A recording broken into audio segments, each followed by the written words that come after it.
Good afternoon, everyone. And it was a fascinating talk by Dr. Philip. He spoke with real emotion and interest. Thank you. And it's a tough act to follow, obviously. I mentioned it as early feeding intentionally because I'm not going to go into controversies of weaning, which is a separate topic by itself. The main objective is to review the benefits of breastfeeding and the measures we can do to support breastfeeding, practical approach to formula feeding as well, the different for infant formulas and which formula to choose at different times, and a practical approach to formula feeding as we discussed. So we all know that breastfeeding should be exclusively given for the first 6 months as far as possible. And we should start complementary feeding by 6 months and continue breastfeeding even after that. This is the WHO recommendation.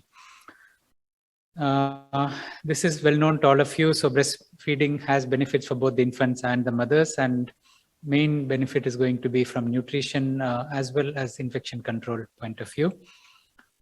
The factors affecting successful breastfeeding, so the milk production as well as the milk transfer, these two are very important points. Normal mammary development very rarely contributes to, lack of normal development very rarely contributes to failure of successful breastfeeding. Most of the time the breast is normally developed and it undergoes the changes that evolves with the pregnancy and the lactation developing. The initiation of lactation, as you know, has many factors impeding it, the mode of delivery, the painkillers that the mother goes through, anesthesia used, and all these, as well as the emotional condition of the mother. So the balance of the different hormonal systems. So during pregnancy, we have the progesterone and estrogen, and around the time of delivery, the oxytocin and the prolactin balance comes in. And we have different stages of lactogenesis, lactogenesis 1, lactogenesis 2, when the actual milk intake starts, and the sustained lactation or milk production, which is galactopoiesis. Even if all of these go well, the actual removal of milk from the breast is very important for ongoing successful lactation, because unless the milk is emptied from the breast, the milk production doesn't continue. So things could go wrong in any of these parts, and that's our duty to recognize and support. The total milk intake depends on the frequency and duration, and it's a balance between the demand of the baby and what the mother produces as well. So the feeding pattern is important here as well. To recognize that feeding problems happen, there are many studies which have been done in the developing and the developed world, and nearly 45% of the mothers in the developed world need support with breastfeeding, while only 5% in the developing world, like rural areas of Africa, for example. Breastfeeding does happen naturally even now. So we can't assume in the developed world that breastfeeding is natural, you don't need to support it. They do need recognition, support right from the antenatal period, and luckily most of the hospitals have lactation consultants and support available.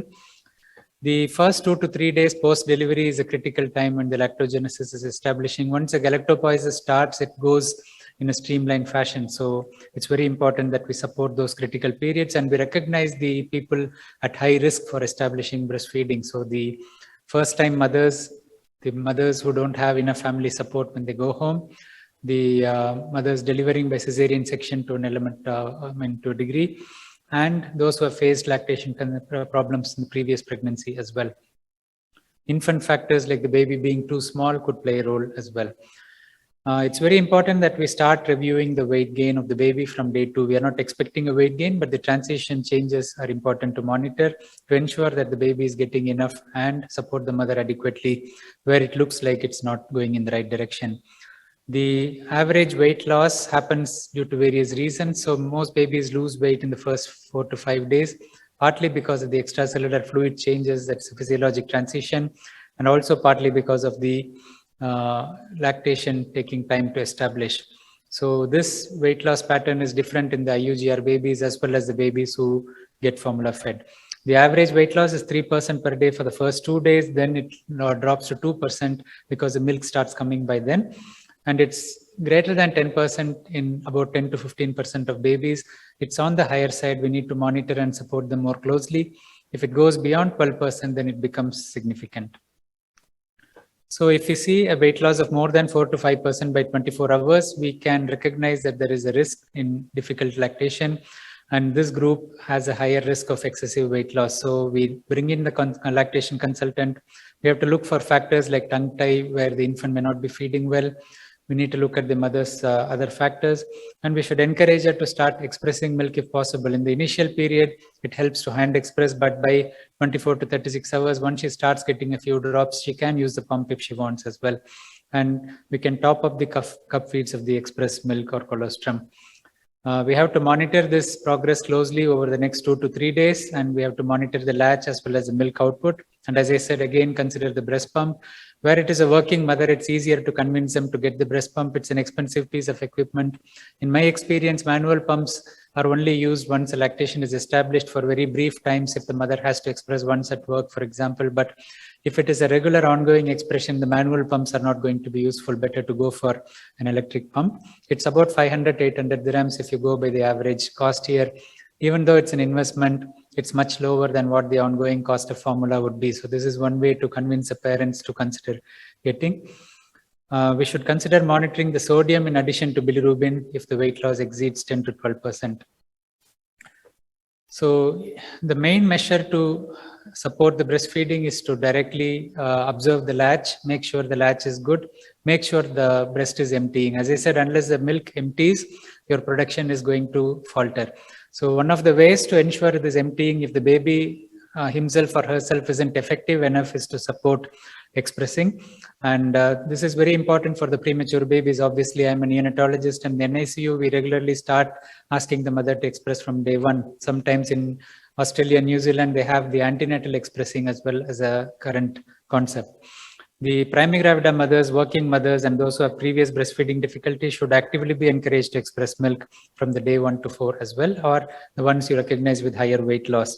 And starting within the first hour after birth has been shown in multiple studies. There was one article published last month as well, which shows clearly that starting within 1 hour increases the output by 20 to 30%. We should educate the mothers on milk expression as well as safe storage. So cleaning the pump, making sure the milk is stored, labeling it, where they store it, how they store it. And starting to express also brings the focus on what the baby needs and the mother to monitor what indicates successful lactation. So it's not necessary where it's progressing smoothly. A multigravida mother who has breastfed successfully before probably doesn't need to express unless she's going out for a while or when she starts working. But a primigravida mother in the initial period to successfully transition, she may need to start doing express milk. And it's very important to teach the proper techniques, as we discussed about the freezing, the thawing, how you store it, how long you can keep it. So there are various guidelines to look at it, and obviously, according to what type of milk we're talking about, the guidelines vary. So we can keep freshly expressed milk up to 4 hours. At a stretch, you can go up to 6 hours. If you keep in the refrigerator up to 4 degrees Celsius, it's up to 4 days. But in the freezer, it can go 3 to 6 months. As I show here, there is a slight difference depending on whether it is a freezer compartment inside your single door fridge or it's a standalone freezer. And if it is a deep freezer, it can stay up to 6 to 12 months. So this information is very important. It's readily available on most of the breastfeeding guidelines, and the parent should be clear about it. It's also important that once you thaw the milk, you should only keep it till the end of the feed if it is outside, and only up to 4 hours if you keep it in the fridge. Do not refreeze thawed milk. And these are different breast pumps. As I said, the manual pump is a very temporary option. If anything ongoing is needed, you should consider getting a good electric pump. Once the breastfeeding is supported, careful follow-up and weight measurement is needed. It's likely to be helpful not only as a preventive measure, but also in early identification of vulnerable infants. And the postnatal team and possibly the antenatal team should be involved in this process as well. So there are some situations, unfortunately, the WHO and everybody says that breastfeeding is the best, but there are some situations where despite the mother and the medical team's best efforts, breast milk alone is not enough. And we were reviewing the European allergy guidelines recently, and they are suggesting if breast milk is not enough, you may consider non-direct, cow's milk base formula, that is something to think about how we will apply it in practice. So you don't want to give the whole milk, infant cow's milk formula in the first week where there is a risk of allergy. So it can happen due to various factors. It can be transient, like neonatal hypoglycemia. It can be excess weight loss, jaundice, and in the very premature babies as well, where the milk isn't adequate to meet their needs when they're growing. And there are some conditions which need special infant formula, like galactosemia, for example, where the lactose-containing milks, including breast milk, cannot be used. And some parents choose to formula feed either as a supplement or a top-up to the breastfeeding, or if they have cultural reasons to stop breastfeeding. One of the things that we need to remember about supplementing breastfeeding is the story of the camel entering into the tent, where initially it wants to enter the tent just to get the head in, but then gradually it pushes the owner of the tent outside. So the formula milk comes as a supplement where the mother thinks she only wants to top up the infant for a better sleep at night. But then she starts thinking that the baby is fussy through the day because the baby needs more formula. Then her confidence in producing milk comes down, and eventually the breastfeeding stops and the formula feeding takes over. So whenever you need to supplement formula, it's very important to explain this to the mother, that be strict about this. Don't over-interpret the cues of the infant, and continue to remain confident. If she's worried about her output, she can always express and use her own milk to top up as well. So the best situation is not introduce formula where you need a top up, just use express milk if she feels a top up is needed. So formula feeding also needs adequate care and attention. And though most of us talk to the parents about breastfeeding, that's one of the steps of teaching the lactation consultant course, that they need to know how to prepare the formula safely, how to prevent infections and associated problems with formula feeding as well. So if it is only a transient time, avoid introducing the teat. So better to use cup feeding, and this avoids the nipple confusion, so the baby's latching will be better. It's important to teach the parents proper sterilization techniques for the feeding bottle. So don't assume that the parents know. You have to show them if possible, or at least discuss with them what options they are considering, so they do it safely, because there is an insignificant risk of infection from the formula feeding as well if they don't do it properly. The constitution of formula feeds in boiled water at about 70 degrees centigrade. So this is the WHO recommendation, and for most of the formula, except the ones with the probiotics added to it, or the anti-regurgitation formula, which have thickeners which will become very thick if you boil it. Apart from those milks, the rest of the milks, you can follow this guideline. You can follow the manufacturer recommendation as well. So this 70 degrees is achieved by about 15 minutes after we stop boiling. So allow it to cool, and then you can start mixing the formula. So there are different ways to sterilize. I'm not going into the full details, but suffice it to say that appropriate sterilization techniques. So you have steam as an option, you have boiling, we have the microwave where you have separate microwavable containers to sterilize, and we have the chemical sterilization, which is usually not the preferred option, but when you're traveling, when you don't have access to the other sources, you can recommend using that. So this is a step-by-step of how it should be boiled, for example, but the most important steps is the cleaning, and it's very important to use an appropriate brush, because the teats will have, and it's very important to disassemble the parts separately. Most of the risk of infection comes from not cleaning the teats properly. The important question comes up, how much to feed the baby. Obviously, the babies are designed to gradually progress with the breastfeeding, and the amount of breast milk increases slowly with time. So the mother doesn't quickly produce a big volume of milk. Initially, it's 5 to 10 ml. This size of the stomach grows as the baby gets more milk. Even though the stomach is a distensible organ and you can stretch it quite quickly, within 2-3 days, the baby can accept a bigger volume. So nature has designed it in such a way, and one of the main effects is on the enzyme, the lactase. So there is a physiologic upgrading of the lactase production according to the exposure, and the lactose level of the breast milk, as the milk volume increases, the exposure to lactose increases, and the baby starts producing more of this enzyme. So this gradual progression avoids the symptoms that are typically associated with lactose intolerance. A baby who is hypoglycemic, where we give formula, for example, the nurses often observe that the baby gets a nappy rash quite soon by day 3, day 4. This is because we are giving them far more lactose than they can physiologically digest at that age. And that's one of the reasons we shouldn't overfeed the babies in the beginning. The breastfeeding baby subsequently adapts to the need, the mother and baby, where it works very well as a natural process. The mother interprets the cues appropriately. She feeds the baby for the right duration. We don't prescribe the time limit the baby feeds. It can vary from time to time according to the time of the day. Baby may feed short feeds during the day frequently and may take a deeper feed at night and sleep longer. So you let the mother adapt, but make sure she's not stressed, she's not over-interpreting the cues, because overfeeding in a breastfed baby can happen as well. As you might see, risk of choking, risk of reflux, and persistent crying of the baby. For example, when the colic phase starts by 2 weeks, which most babies go through, if the mother keeps putting the baby to the breast, they are likely to get more colic, and the reflux which comes with overfeeding is likely to aggravate these symptoms as well. So discuss with the mother what pattern and how she's interpreting the cues. And in terms of formula feeding, again, it's very easy to overfeed a formula fed baby. We should teach her that the baby's growth profile depends on the individual growth pattern of the baby. The family growth is a guide, and you can show her how the growth chart can be used.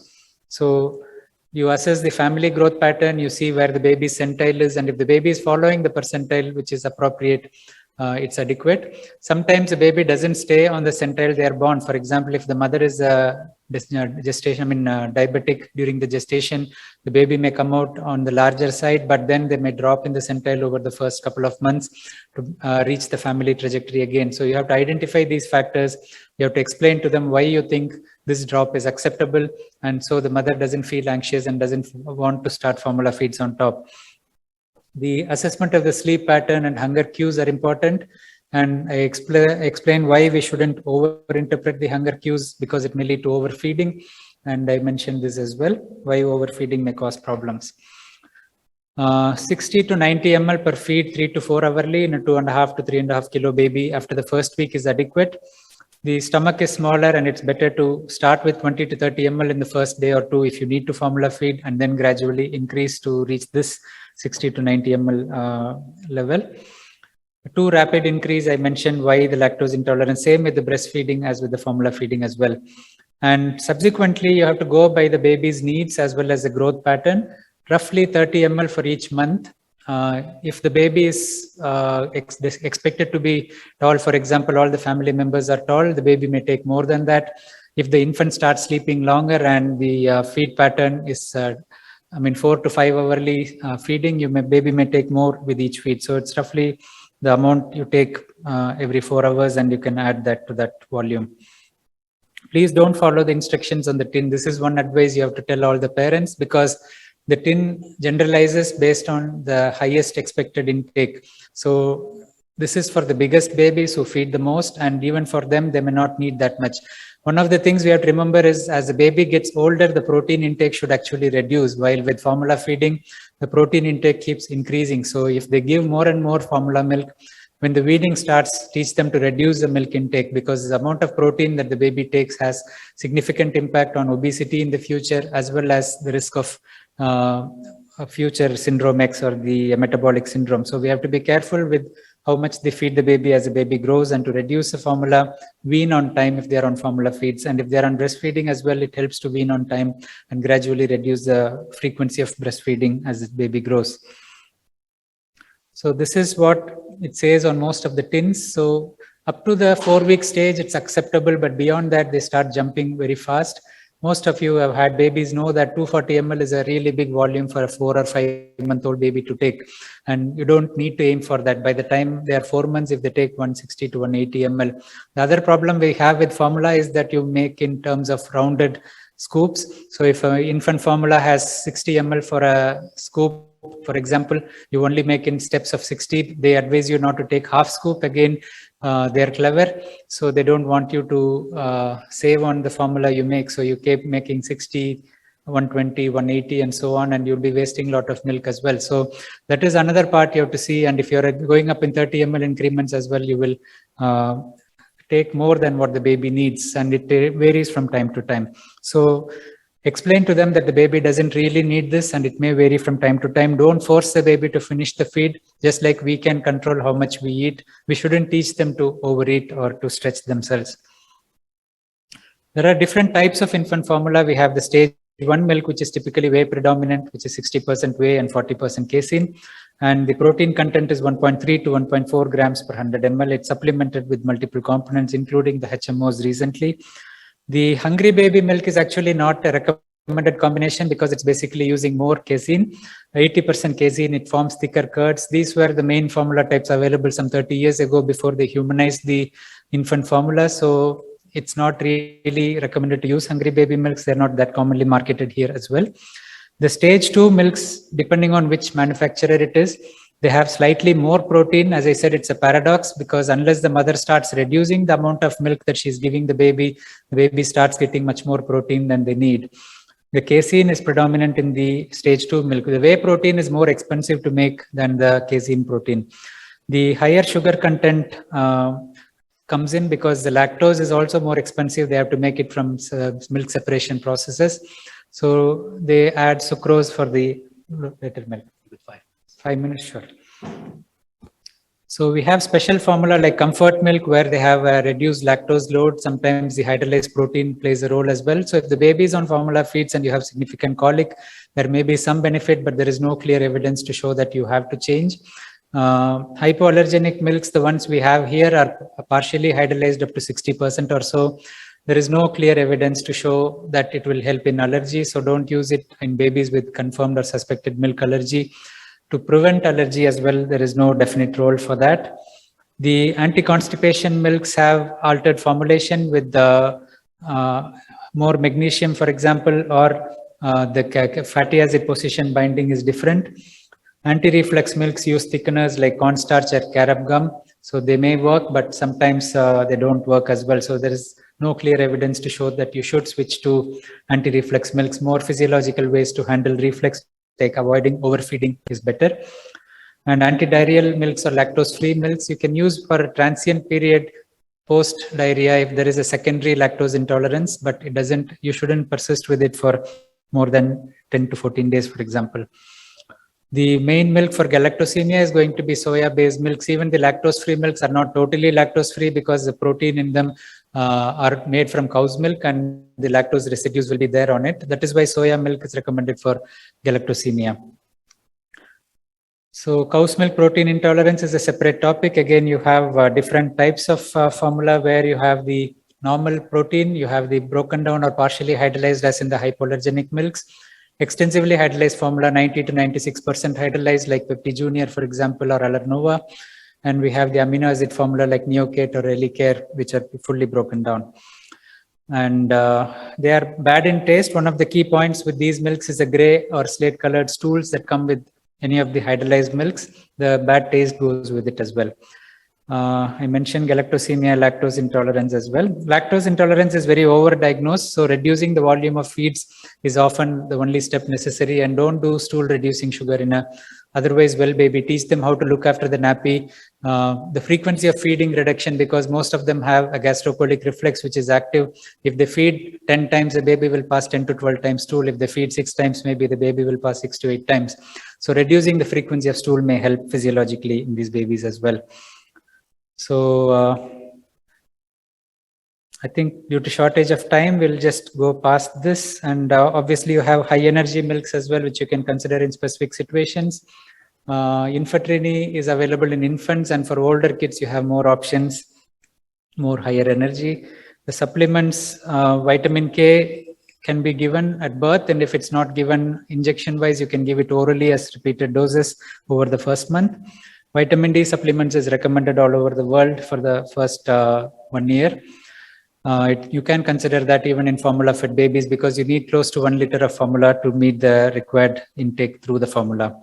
And after 4 months, consider multivitamins, and in breastfeeding babies, it's important to supplement iron as well. And in vegetarian, you have to advise them accordingly when they start weaning.